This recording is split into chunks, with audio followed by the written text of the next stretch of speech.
Hi, welcome back to Human Resource Management. This week we will have no quiz, and we are actually just going to move on to something different that's not in our book. So last semester when I did this class, we actually got through exactly what we did this semester in this class. And there's one section that I didn't have that I wanted to add, and that was on hiring freelancers and consultants. And so you know that I work on top of teaching at the university. I also do executive recruiting, and for that, we're actually a very boutique firm. But human resource professionals have to figure out how to use um, contractors and recruiters and other professionals that aren't part of the business. And so they have different considerations to make when they use our services or other freelancer services. And so this week we're going to watch a couple of videos on freelancing, and these are very fascinating. Actually, they one's from a year ago, and the other one is very recent. And so this recent one is about questions that HR professionals should ask freelancers when deciding to hire them or not. And the other one is an interesting video about a shed company that actually operates the whole business with no employees, and they just use freelancers for their business, and they just contract out labor and manufacturing. Everything's done off-site and with different professionals. And so there's things about this that HR professionals and business owners can really learn that they can use to maximize profits, maybe be more efficient. Sometimes hiring an in-house professional really pays off. Other times it's better to use outside services. And for example, for me as an executive recruiter, I do very niche searches for insurance companies in California and New York. And when I work, they contact me to do things that they really don't want to do in-house. They don't feel comfortable calling their competitors and trying to steal candidates out that way. So it cleans their ability to have us work and do this. It's also not really efficient for them to hire recruiters to be working nonstop doing this work that we do. So we work on contracts and sometimes on retainers, and we get the job done, and it's more efficient. So I want you to keep this in mind when thinking about hiring outside people to work for you. And this is a real consideration businesses should be making, and probably more often.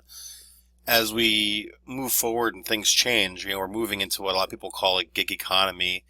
There's a lot of people who work, temporarily or part-time in certain locations. They might do some consulting on the side. They might have their irons in a few different fires. And so companies use this gig economy to their advantage. This is also an area of business. I'm not going to get into that too much this semester, but this is an area of business that really focuses on government policy. For example, the Affordable Care Act is one thing that people in the gig economy, or people who aren't working full-time or are consultants, really rely on. So there's certain laws that provide benefits to people who do this kind of business. Like I said, the Affordable Care Act, the various forms of IRAs and retirement plans, SEPs that you can have when you're sole proprietorship or you're a consultant. And these are all affected by laws and larger policy. But like I said in this video, we're just going to look at these two questions. I want you to do a Dropbox on these. And then I did have an issue. I was going to upload your papers to be discussed. Because of time and technology being kind of slow with doing this, I'm not able to upload these. So I'm going to have you upload your own paper to a discussion. If by any chance you lost your paper or it's on a different computer you don't have, just send me an email. I will email you a copy of what you sent me. I can email it right from the Dropbox back to you. But you're going to load that as your discussion. Once you have those on, I want you to start reading each other's papers. And I want you to read at least 7 of your classmates' paper and write a 1-paragraph response. And in this, you're just going to describe what you learned from their paper.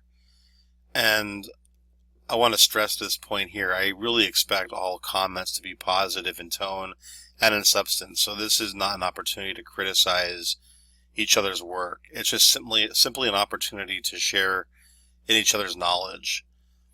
And again, I will have the opportunity to upvote any paper you really like. So if you're reading through and 1 or 2 papers really sticks out to you, go ahead and upvote them and let other people know that it's a good paper and they should read it.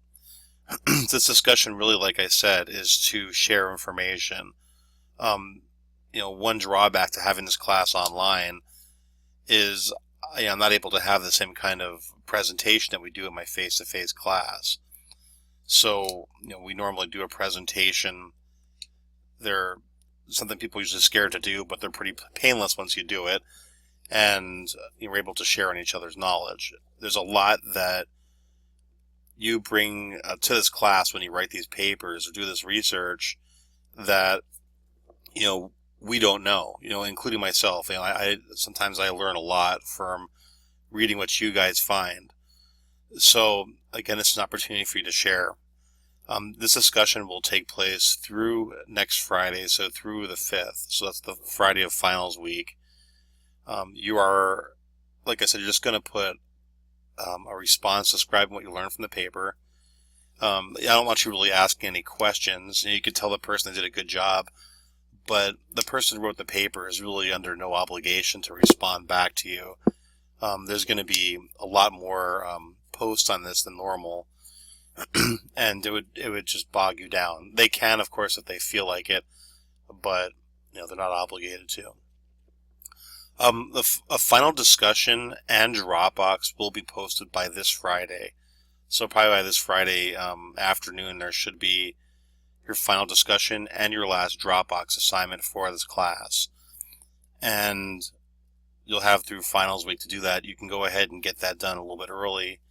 I know you have a lot on your plates. Some of these classes I know have pretty intense finals. But this is a pretty laid-back final. And I want you to have a discussion that's going to be reflective. So I'll have that up on Friday. And if you have any questions, go ahead and feel free to send me an email as normal. I really appreciate all the hard work that you put in this semester. And we had some great discussions, and I've gotten to speak with some of you on the phone. So it's nice to get to know you as much as I can in an online class. But I do appreciate your hard work. And the papers that were turned in were great. So thank you.